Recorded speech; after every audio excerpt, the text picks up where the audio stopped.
Hello, Mark. My name is Elisa. My student number is S0441055. I'm a sophomore in NCUE. Today, my topic is Kathy Hall, Stories from a Home for Terminally Ill Children.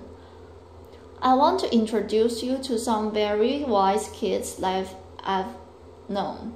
But first, I want to introduce you to a camel. This is Cassie, a therapy camel visiting one of our young patients in her room, which is pretty magical. A friend of mine raises camels at his ranch in the Santa Cruz Mountains. He was about 8 of them, and he started 30 years ago because he thought horses were too mundane. John is an out-of-the-box thinker, which explains why the two of us have been such good friends all of our lives. Over the years, I've convinced him to shuttle those furry beasts up to hang out with our sick kids from time to time. Talking to John, I was surprised to learn that camels have an average life expectancy of 40 to 50 years. The life expectancy of many of the children with whom I work is less than a year. This is a picture of the George Mark Children's House, the first pediatric palliative respite care center to open in the United States.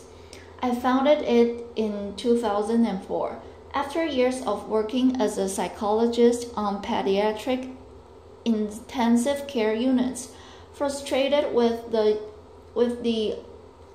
undignified deaths that so many children experienced and their families had to endure. As I sat with families whose children were at the end of their lives, I was acutely aware of our surroundings, while the elevated train rumbled overhead on its track. Quite literally, the room reverberated with each passing train car. The lights on the world were fluorescent and too bright. Monitors beeped, as did the elevator, noisily announcing its arrival. These families were experiencing some of the most excruciating moments of their lives, and I so wanted them to have a more peaceful place in which to say a last goodbye to their young daughters and sons. Surely, I thought, there must be a better spot than a hospital, intensive care unit for children at the end of their lives.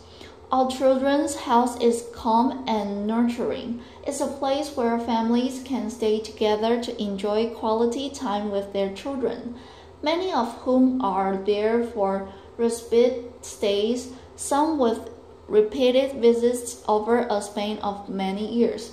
We call those kids our frequent flyers, rather than the bright, noisy quarters of the hospital. Their rooms are calm and comfortable with actual living spaces for the families, a sanctuary of gardens, and a wonderful outdoor playground with special structures for children with physical limitations. This sweet baby Lars came to us directly from a hospital intensive care unit. Imagine hearing the heartbreaking news that none of us would ever want to hear. His parents had been told that Lars had a brain anomaly that would keep him from ever swallowing, walking, talking, or developing mentally. Recognizing what little chance he had for survival, his parents chose to focus on the quality of time that they could spend together. They moved into one of our family apartments and treasured each day that they had, which were far too few. Lars' life was brief, to be sure, mere weeks, but it was calm and comfortable. He went on hikes with his parents, the time that he spent in the pool with our aquatic therapist, lessons the seizures he was experiencing and helped him to sleep at night.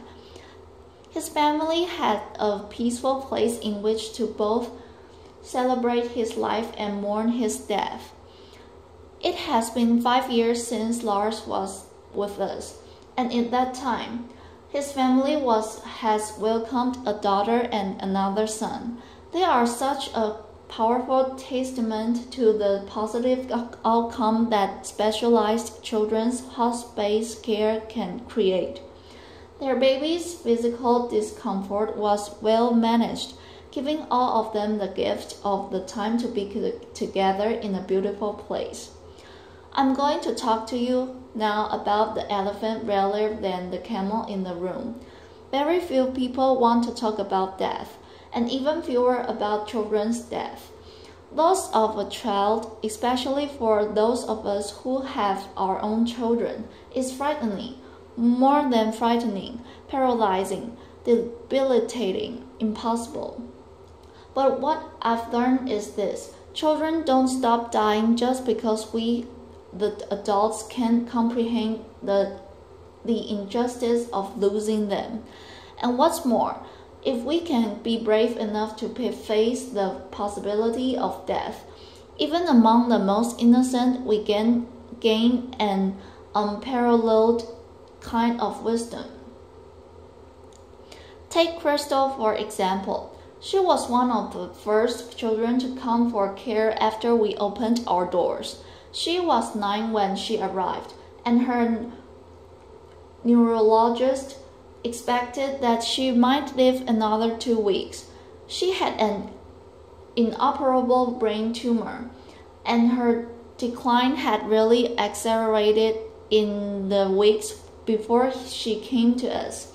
After settling into her room, dressed entirely in pink and lavender, surrounded by the Hello Kitty accessories that she loved, she spent the next several days winning over the hearts of every staff members. Bit by bit, her condition stabilized, and then to our astonishment, she actually improved. There were a variety of factors that contributed to Crystal's improvement, which we later came to call the George Mark bump, a lovely, not uncommon phenomenon where children outlive the prognosis of their illnesses if they're outside of the hospital. The calmer atmosphere of her surroundings, tasty meals that were fixed often to accommodate her requests, the resident pets, the therapy dog and rabbit spends lots of cozy time with Crystal. After she had been with us for about a week, she called her grandmother, and she said, "Gee, I'm staying in a great big house, and there's room for you to come, too. And guess what? You don't have to bring any quarters because the washer and dryer are free." Laughter. Crystal's grandmother soon arrived from out of town, and they spent the remaining 4 months of Crystal's life enjoying very special days together. Some days were special because Crystal was outside in her wheelchair sitting by the fountain. For a little girl who had spent most of the year earlier in a hospital bed, being outside counting hummingbirds made for an amazing time with her grandma, and lots of laughter.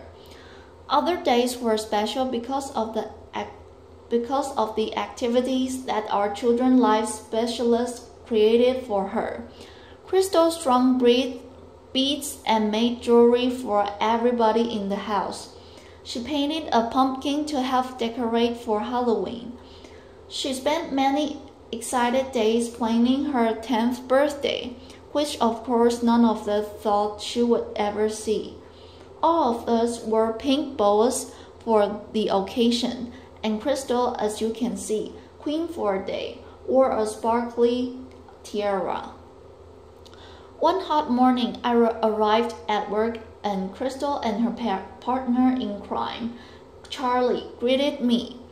With some help, they had set up a lemonade and cookie stand outside the front door, a very strategic location. I asked Crystal the price of the cookie that I had selected, and she said $3. Laughter. I said that seems a bit high for one cookie. Laughter. It was small, I know, she acknowledged with a grin, but I'm worth it. And therein lie the words of wisdom of a young girl whose brief life forever impacted mine. Crystal was worth it, and shouldn't every children whose life is shortened by a horrific illness be worth it? Together, all of us today can offer that same specialized care that Crystal received by recognizing that children's respite and hospice care is a critical component missing from our healthcare landscape. It's also interesting to note that we are able to provide this care at about 1/3 of the cost of a hospital intensive care unit, and our families don't see a bill. We were ever grateful for the supporters who believe in this important work that we're doing. The truth is that my colleagues and I and the parents and other family members who get to experience this special wisdom are in a unique position. There are only 2 freestanding pediatric hospices in the United States. Although I'm happy to report that based on our model, there are 18 others under various stages of development. A pause. Still, most of the children who die in the United States every year die in hospital rooms, surrounded by beeping machines and anxious, exhausted adults who have no other option but to say goodbye under those harsh institutional lights and among virtual strangers. For comparison's sake, the United Kingdom, which is a country with about one-fifth the population of the United States and about half the size of the states of California, has 54 hospice and respite centers. Why is that? I've asked myself that question obviously many times. My best guess is that Americans, with our positive can-do attitude, hold the expectation that our medical care system will fix it, even though it may be a childhood illness for which there is no care. We go to extraordinary measures to keep children alive, with in fact the greatest kindness that we might give them would be a peaceful, pain-free end of life. The transition from cure to care remains a challenging one for many hospital physicians whose training has really been about saving lives, not about gently guiding the patient to the end of life.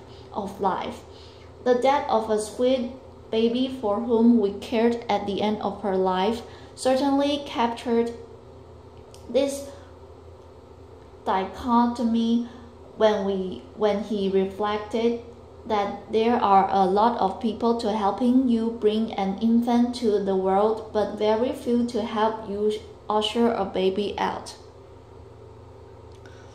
So what is the magic ingredient at George Mark? The complex medical diagnoses that bring our young patients to us mean that their lives have often been restricted, some to a hospital bed for long periods of time, others to wheelchairs, still others to intense courses of chemotherapy or rehab. We make a practice of ignoring these limitations. Our default answer is yes, and our default question is why not? That's why we took a young boy who wasn't going to live for another baseball season to Game 5 of the World Series. That's why we have a talent show put on by the staff and kids for family and friends. Who wouldn't be enchanted by a young boy playing a piano piece with his feet, because his arms are atrophied? That's why we have a prom every year.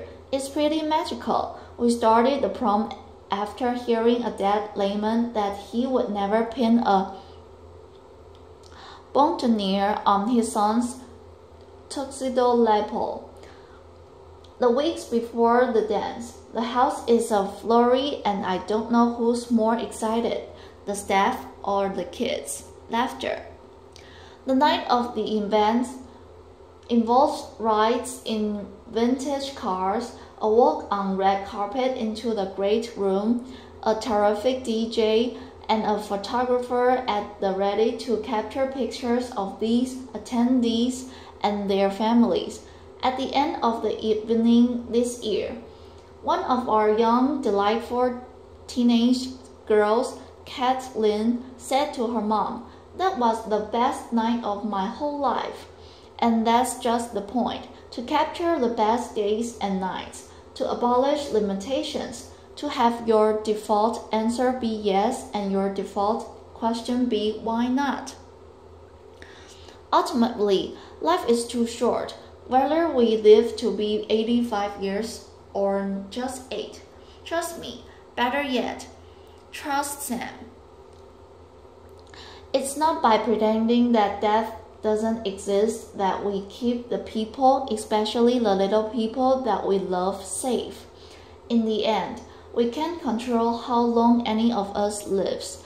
What we can control is how we spend our days, the spaces we create, the meaning and joy that we make. We cannot change the outcome, but we can change the journey. Isn't it time to recognize that children deserve nothing less than our most uncompromising bravery and our wildest imagination? Thank you. A pause.